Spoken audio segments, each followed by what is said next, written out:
Hi again. In the last video I made for you, I emphasized the point that if you had a large variety of dyes, you could do a large variety of things, but you can also consider how much you can do if you just have a couple of dyes, maybe just one dye, but if you have a couple of dyes, you can also do a wide variety of things. So to illustrate that point, I've selected a couple of dyes here, and I'm going to show you some things I made with these. This first one is in fact I had this in the last video. This is North Star's triple rope dye. Just to stop moving it and let you see it. It makes, it's great for handles. In fact, I think, I just looked recently, I realized they actually call this a handle dye, but I'm going to show you something else that you can do with it.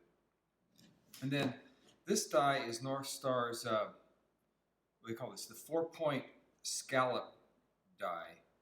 And what I did was I replaced the center part of it with the hollow squares centerpiece. I wanted some straight sides on the inner part of the extrusion, so I swapped them out. But so what that really means is, I think you could actually do what I'm going to discuss and show you with this scallop die in its centerpiece, but I happen to have the square hollow die on hand, and so I swapped these out. So 2 dies, and I want to show you some examples of what you can make with just these 2 dies. The first piece is I don't know what you want to call it, a dish or a bowl, something for Morabana flower arranging, I suppose. But what I did was I used the rope die and extruded several feet of it and laid it out to firm up before I started cutting it. And then after it was ready, I started making squares with it.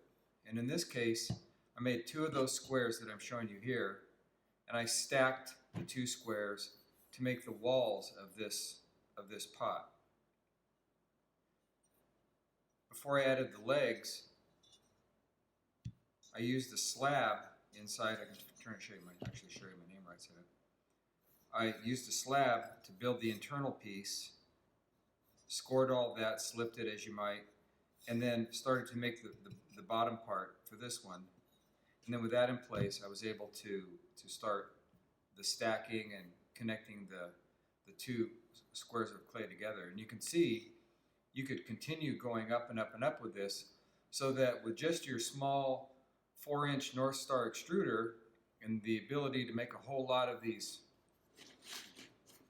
triple rope extrusions, you could make a pretty tall square or rectangular object.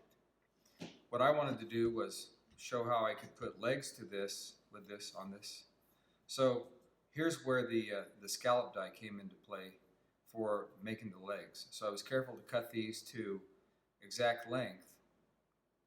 And then what I had to do was, of course, I had a square hollow shape, and by cutting these at the right places, I was able to fashion the legs.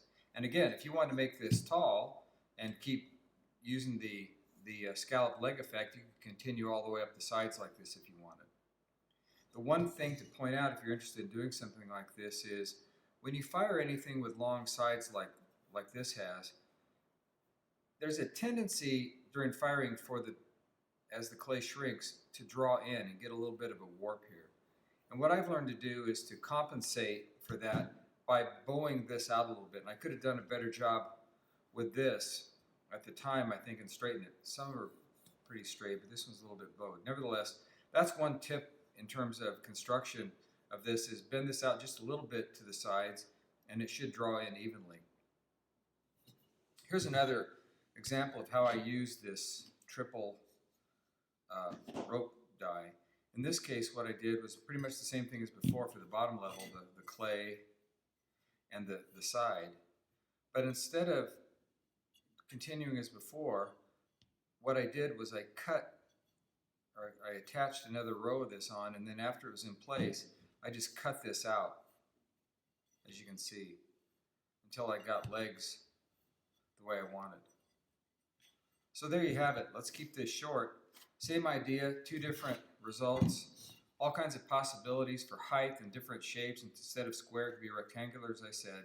And it only involved really just these two dies, the scallop die, the hollow scallop die, and the triple rope handle die. There you have it. Hope you find that interesting. Let me know what you think. Take care.